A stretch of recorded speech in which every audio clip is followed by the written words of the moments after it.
More than 2% of Ukraine's population has fled the country as Russia makes progress in its invasion. Officials are looking into possible war crimes and fear Russia's ramping up its weaponry. Laura Podesta's at the United Nations, where France is drafting a resolution on humanitarian access. The United Nations says 1 million refugees have fled Ukraine in the past week.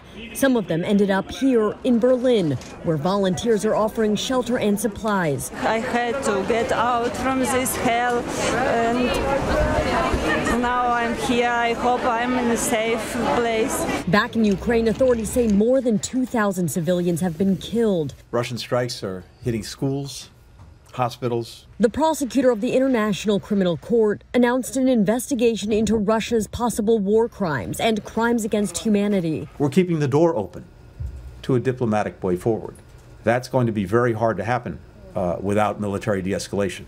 Yesterday, the United Nations General Assembly voted to condemn Russia's actions.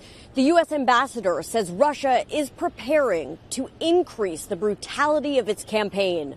We've seen videos of Russian forces moving exceptionally lethal weaponry into Ukraine. That includes cluster munitions and vacuum bombs, which are banned under the Geneva Convention. Russia has been caught off guard by the might of Ukraine's resistance, like this civilian blockade, preventing troops from taking a nuclear power plant. When history of this era is written, Ukraine will have left Russia weaker and the rest of the world stronger. But while Russian troops in some areas appear to be stalled, officials say they have captured a port in southern Ukraine. Laura Podesta, CBS News. In a videotaped address posted to Facebook overnight, President Volodymyr Zelensky called on Ukrainians to keep up the resistance. He also said Russian soldiers are confused children who are being used by the government.